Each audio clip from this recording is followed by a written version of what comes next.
1851, in what is now known as Iraq, archaeologist and explorer Sir Austin Henry Layard discovered a library with 22,000 tablets containing what we know to be the earliest writings on Earth. The writings date back to over 6,000 years ago, when the region was known as Mesopotamia, Sumer, and Babylon. Amongst these vast writings is a story which mirrors the book of Genesis in the Bible. It tells a story of a great flood which reshaped the face of the planet Earth and all of her inhabitants. It tells a story of a tower built and the creation of the spoken word. One of these scrolls includes a star map of what appears to be a sun and its planets. The writings include detailed descriptions and maps of our solar system matching what we know today and beyond. It includes a 10th planet in an orbit between Mars and Jupiter. It is written that the 10th planet Nibiru was thrust into our solar system and collided with the planet Tiamat. The remaining bulk of Tiamat over time became Eridu, the Earth as we know it, and the rest of her became the asteroid belt. In retrograde to the other 9 planets, Nibiru took orbit around our Sun in a long ecliptic or apogee. Lasting 3,600 years, it passes between Mars and Jupiter. In recent years, based on the patterns of our known solar system, astronomers have been looking for a planet with this same orbit. In search of this planet, they discovered the planet Pluto. The search continues. According to the ancient texts, this detailed information was given to them by the Anunnaki, or those who from heaven to earth came. They describe the Anunnaki as a reptilian race of gods which came to the earth in fiery ships from their home planet of Nibiru, the 10th planet.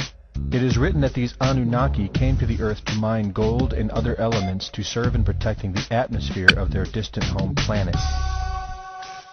After a workers' revolt, the Anunnaki rulers began to genetically alter Cro-Magnon man to create a slave race, resulting in the human race. It was said that we were created by the gods in clay vessels. It is written that man was forbidden to depict the Anunnaki in their actual form. Just prior to the Great Flood, the bulk of the Anunnaki would return home, leaving numbers of them behind to watch over the earth. Anu was king. Assigned to Anu to heed his instructions. 300 in the heavens he stationed as a god. The ways of earth to define from the heaven. And on earth 600 he made reside.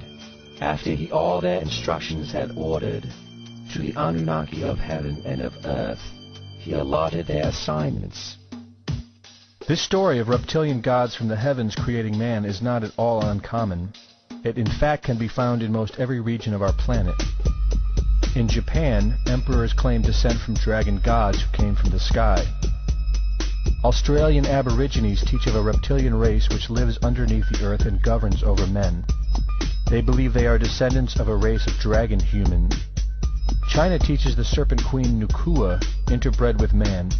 India calls these reptilian gods Nagas and claim they seeded their royal families. Throughout the Middle East, it is believed a serpent race created man. The book of Genesis tells of giants who came from the heavens to breed with the daughters of man. They are called the Nephilim. In Africa, they call them Chitauri, children of the serpent. The royal kings of Africa claim descent from serpent gods who came from the sky. In South America, the Mayans teach that their ancestors were the people of the serpent. The Aztecs were said to be created by a serpent woman. In America, the Hopi Indians believe sky gods came to earth to breed with their women and refer to them as their snake brothers. The word Sioux means snakes, and Iroquois means serpents. It seems the only places you will not find this historical story is where the history has been methodically destroyed. The descendants of King Anu in Sumeria and Babylon can be traced throughout time. The pharaohs of Egypt were from the bloodlines of the Babylonian kings. The rulers of the Roman Empire can be traced to Egyptian hierarchy. All throughout Europe, the royal families can be traced back to the great Roman emperors. 34 of the presidents of the United States are directly descended from European royalty, with the remaining 8 who are only closely related to these same bloodlines. In 1934, President Franklin Roosevelt placed the Great Seal, originally created in 1782 by the Freemasons, on the dollar bill. Represented in the Great Seal is a pyramid and the all-seeing eye, known to be used by the elusive society, the Illuminati. Strung together in conspiratorial confusion are secret societies such as the Illuminati, the Freemasons, and the Bohemian Club. In 1917, National Geographic did a story on a place in Montreal, California called Bohemian Grove.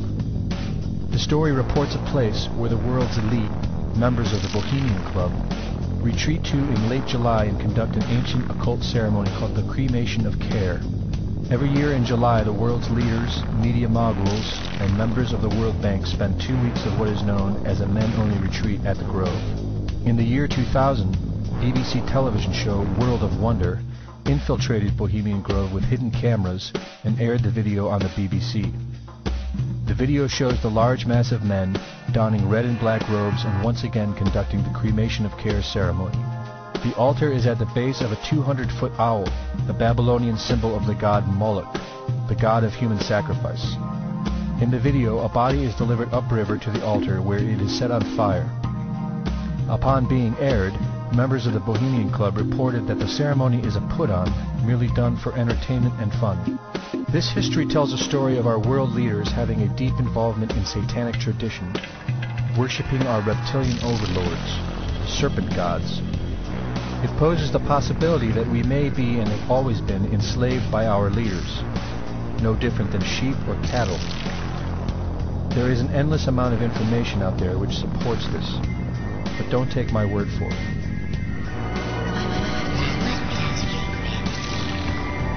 Well, son, a funny thing about regret is that it's better to regret something you have done than to regret something you haven't done. By the way, if you see your mom this weekend, be sure and tell her, Satan! Satan! Satan!